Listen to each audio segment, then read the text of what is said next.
여러분 안녕하십니까?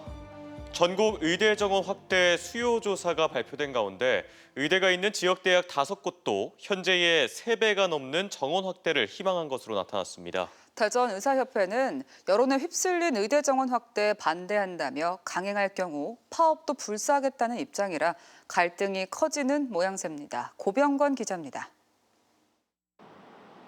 현재 정원이 110명인 충남대 의대는 2030년까지 정원을 300명 더 늘릴 수 있다고 밝혔습니다. 세종시 오생활권 의대 캠퍼스가 운영되면 늘어난 정원을 감당할 수 있다는 주장입니다. 천안에 제2병원을 짓고 있는 순천향대도 정원 93명에서 200명으로 확대를 희망했습니다. 순천향대는 확대 정원 전부를 지역 인재로 채워 부족한 지역 의사 문제를 해결하겠다는 청사진을 내세웠습니다.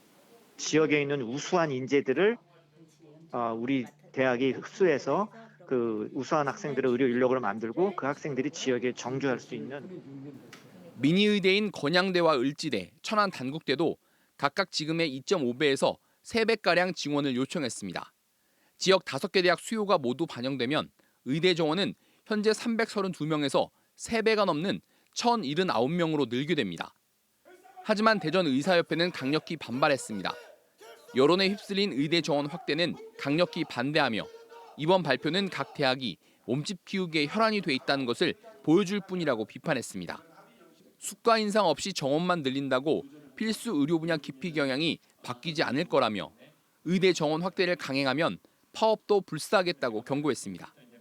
소아과니, 산부인과니, 외과니, 흉부외과니 선생님도 현재 자기의 진료 영역을 떠나고 있거든요. 그 사람들을 먼저 들여오는 게 선행입니다. 의사협회는 정부의 일방적인 발표보다 현장 의료진들과 머리를 맞대는 진지한 토론이 우선이라고 강조했습니다. MBC 뉴스 고병관입니다. 공교육 붕괴와 교권 침해가 첨예한 이슈로 떠오른 가운데 대전시 의회가 교권과 교육활동 보호에 관한 조례를 통과시켰습니다. 해당 조례에는 교원의 교육활동 보호에 대한 사항을 규정하고 교육활동 침해 행위에 대한 조치와 대응 지원, 예방 교육에 대한 내용을 담고 있습니다. 이번 조례 제정 전까지 대전은 전국에서 교육활동 보호 관련 조례가 없는 7곳 가운데 한 곳이었습니다. 아이 키우는 경제적 부담을 줄여 출산율을 높여보겠다며 도입한 게 아동수당이죠. 그런데 만 8살 미만 아동에게 매달 10만 원씩 지원하는 아동수당을 갑자기 예산이 부족하다며 각 가정에 이달치 지급이 어렵다는 통보를 해 논란입니다. 예산군의 얘긴데요. 김성국 기자가 취재했습니다. 애들한테 들어가야 되는 학비나 아니면 학원비나 아니면 뭐 육아에 대한 것들이 있는데 예산군 아동수당 대상자 2,500명 가운데 10분의 1 정도가 이번 달 수당을 받지 못하게 됩니다. 예산군은 지난해 말 예측한 아동수당 대상자가 실제보다 늘면서 올해 예산이 부족해 지급 중지 사태가 발생했다고 해명했습니다. 올해 1월부터 4월까지만 해도 200여 명의 대상 아동이 늘었다는 겁니다. 삽교 내포신도시 쪽에 이제 아동뿐만 아니라 인구가 좀 늘고 있는 추세거든요. 그러다 보니까 저희들이 이제 예측한 것보다는 이제 본 예산 편성한 것보다는 조금 더 부족분이 발생을. 하지만 예산군의 해명과 달리 보건복지부와 충남도의 추가 예산은 이미 확보됐고 예산군의 매칭 예산만 마련하지 못한 것으로 드러났습니다. 조금 늦어졌고 저희가 국비를 요청을 한 부분에 있어서는 다 반영을 해주셨기 때문에 모자라거나 그런 상황은 아닙니다. 단순히 지원 대상 추정의 문제가 아닌 예산군 차원의 대응이 늦어지면서 초유의 사태가 빚어진 겁니다. 아동수당을 반영한 예산군의 뒤늦은 3차 추경은 다음 달 초 군의회에서 다뤄질 예정이며 이후에야 미지급 대상자에게 소급 지급될 것으로 보입니다. MBC 뉴스 김성국입니다. 각 지방자치단체는 사업을 하거나 기금을 운용할 때 여유 재원을 확보하기 위해서 통합재정 안정화 기금을 모아둡니다. 대전 유성구 주민들이 곳간에 쌓아둔 예산을 주민이 원하는 정책과 사업에 써달라고 요구하고 나섰습니다. 이승섭 기자입니다. 대전 유성구는 지난해 일종의 여유 재원인 통합재정안정화기금으로 630억 원을 모아뒀습니다. 지난해 예산 중에 300억여 원은 쓰지 않고 남았습니다. 지역 시민사회단체가 결성한 유성구 주민대회 조직위원회는 이렇게 쌓인 세금을 어디에 쓰면 좋을지 주민 4천여 명의 의견을 들었습니다. 18세 이상 유권자의 70분의 1 이상이 동의를 하면은 그런 주민 서명으로 조례도 발의할 수 있는 그런 수치가 됩니다. 저희는 그 상징적인 숫자로 4천 명을 좀 잡고 설문조사 결과 지역 화폐 등의 경기 활성화 대책과 교통 약자를 위한 경사로 설치, 마을버스 무료화 등 7가지 정책이 주민들의 많은 동의를 얻었습니다. 조직위는 이번 주민 설문이 직접 정치를 실현하는 기회이자 주민의 삶과 지역 행정의 거리감을 좁히는 시도라고 자평했습니다. 유성구의 주인은 유성의 주민입니다. 주민들은 정책과 예산 결정 과정에 자기의 뜻을 반영시킬 수 있는 충분한 자격이 있습니다. 대전 유성구는 지난해에 남은 예산은 올해 모두 반영했고 올해에 이어 내년에도 세입이 줄 것으로 예상돼 통합재정 안정화 기금을 당장 쓰는 데에는 난색을 보였습니다. 유성구는 조직위가 전달한 요구안을 담당 부서에 전달해 의견을 수렴하고 다른 사업과의 우선순위를 고려해 검토한 뒤 답하겠다고 설명했습니다. MBC 뉴스 이승섭입니다. 30년 가까이 장애인들이 이용하던 체육시설이 갑자기 운영 중단을 통보해 논란입니다. 안전 문제 때문이라는데 시설을 보강할지 새로 지을지는 물론 안전 조치를 한 뒤 계속 장애인 체육시설로 사용한다는 보장도 없어서 이용자들의 반발이 거셉니다. 박선진 기자입니다. 문을 연 지 26년 된 장애인 체육시설입니다. 연간 23만 명이 찾는 이곳은 40%인 9만 2천여 명이 장애인 이용자인데 최근 시설 이용 중지 통보가 내려졌습니다. 건물의 정밀 안전 진단 결과 긴급 보수나 보강, 사용 제한이 필요한 D등급을 받았기 때문입니다. 매일같이 운동하던 곳이 하루아침에 없어진다니 이용자들은 막막합니다. 몸이 불편해 다른 지역 시설을 이용하는 게 쉽지 않은 탓입니다. 여기는 교통이 있어서 자유롭게 아침에도 오고 왔다 갔다 할 수가 있는데 거기는 갔다는 보통 2시간, 3시간씩 걸려요. 장애인들 왔다 갔다 힘들죠. 특히 장애 아동을 키우는 부모들의 답답함은 더 큽니다. 이미 몇 안 되는 다른 지역 장애인 체육시설들은 포화 상태고 특히 수영 같은 경우 강습을 받으려면 5년을 대기해야 하는 곳도 있습니다. 장애인들이나 사회적 약자를 위한 시설들이 좀 더 확충이 되고 보충이 되고 해야 살기가 좋은 세상이 되는 거잖아요. 근데 지금 있는 시설까지도 지금 사라지게 생겼고.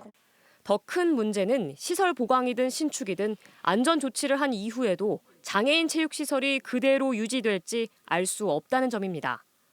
장애인 복지 시설을 유일하게 있는 이 둔산동에 있는 곳을 대안 대비책도 없이 사용 제한을 두냐, 거기에 이용자들은 화가 나는 거죠. 이용자들은 새로 문을 연다면 얼마든지 기다릴 수 있다는 입장이지만 대전 서구는 아직 아무것도 결정된 게 없다는 원론적 입장만 반복했습니다. 수선을 해도 아주 양호한 상태로의 수선을 기대하기는 이제 현재로서는 조금 한계가 있어요. 그래서 이제 그 부분도 저희가 지금 검토를. 대책 없는 운영 중단 통보로 비장애인 체육시설은 다음 달까지, 수영장과 재활운동실 등 장애인 체육시설은 내년 3월까지만 운영합니다. MBC 뉴스 박선진입니다. 세종시 장애인체육회 유도실업팀 소속 황현, 양정무, 정숙화 선수가 국가대표로 최종 선발됐습니다. 이들은 최근 열린 전국 추계 장애인 유도 선수권 대회 겸 국가대표 최종 선발전에서 금메달 2개, 은메달 1개를 획득했습니다. 세종시 장애인체육회는 지난 2014년 2월 설립돼 현재 사격팀을 포함해 유도와 펜싱팀까지 모두 13명의 선수와 감독이 활동하고 있습니다. 어젯밤 8시 5분쯤 천안시 동남구 병천면의 한 야산에서 불이 나 임야 3헥타르를 태운 뒤 4시간 10분 만에 진화됐습니다. 화재 당시 산림당국은 특수진화대 등 175명을 투입했지만 불이 난 곳이 산 능선이어서 진화에 어려움을 겪었습니다. 산림당국은 정확한 화재의 원인과 피해 규모를 조사하고 있습니다. 여신도 성폭행 혐의로 검찰이 징역 30년을 구형한 기독교 복음선교회 JMS 총재 정명석 씨에 대한 1심 판결이 다음 달 22일에 내려집니다. 대전지법 제12형사부는 정 씨에 대한 선고 공판을 다음 달 22일에 진행한다고 밝혔습니다. 검찰은 여신도 3명에게 22차례에 걸쳐 성범죄를 저지른 혐의로 기소된 정 씨에게 징역 30년을 구형하고 500시간의 성폭력 치료 프로그램 이수와 전자장치 20년간 부착 명령 등을 요청했습니다. 대전지검 천안지청 형사 2부는 70대 택시기사를 살해한 뒤 태국으로 도주했다 현지에서 검거돼 국내로 송환된 40대 피의자를 강도 살인 등의 혐의로 기소했습니다. 피의자는 지난달 23일 새벽 광주광역시에서 택시를 타고 인천공항으로 가던 중 택시 운전자를 살해하고 금품을 훔친 뒤 아산시 탕정면의 한 도로에 시신을 유기한 채 출국해 태국으로 도주했다 수사 당국에 붙잡혔습니다.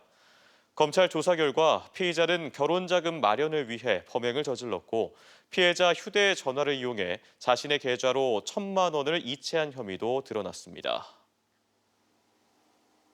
오늘 새벽 5시 반쯤 당진시 대호지면 채석장에서 불이 나 굴삭기 석대 등 건설기계 총 5대와 컨테이너 3개 전소됐습니다. 또 화재 현장에서 남성 1명이 숨진 채 발견됐습니다. 경찰과 소방당국은 숨진 남성이 불을 지른 뒤 극단적인 선택을 했을 가능성이 있는 것으로 보고 사망자의 신원과 함께 정확한 화재 원인 등을 조사하고 있습니다. 논산에서 40대 여성을 납치해 성폭행하고 금품을 빼앗아 달아난 혐의로 구속 기소된 중학생에게 징역 장기 15년, 단기 7년이 구형됐습니다. 대전지검 논산지청은 범행 내용이 엽기적이고 피해자가 극심한 고통을 호소하고 있다며 징역형을 구형하고 벌금 30만 원, 아동 청소년 장애인 복지시설 취업 제한 3년도 청구했습니다. 15살 중학생인 피고인은 지난달 3일 논산 시내에서 퇴근하던 40대 여성을 오토바이로 납치해 성폭행하고 현금을 빼앗아 달아난 혐의 등으로 기소됐습니다.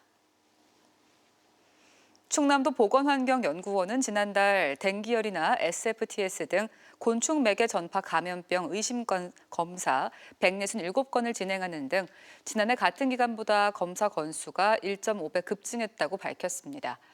도 보건환경연구원은 최근 기후변화 영향으로 감염병 매개체인 모기나 진드기의 개체 수가 증가한 것으로 보인다며 내년부터 참진드기 밀도 조사와 말라리아 검사 진단법 도입 등 감염병 감시 체계를 강화할 방침이라고 설명했습니다. 철안 신사 일반산업단지 조성 사업이 본격화됩니다. 철안시 성남면 신사리에 63만 제곱미터 규모로 조성되는 이번 사업은 지난달 충남도 심의에서 사업 계획이 조건부 의결됐으며 최종 승인과 함께 지형 도면이 고시됐습니다. 대전이었습니다. 고맙습니다. 아이 키우는 경제적 부담을 줄여 출산율을 높여보겠다며 도입한 게 아동수당이죠. 그런데 만 8살 미만 아동에게 매달 10만 원씩 지원하는 아동수당을 갑자기 예산이 부족하다며 각 가정에 이달치 지급이 어렵다는 통보를 해 논란입니다. 예산군의 얘긴데요. 김성국 기자가 취재했습니다.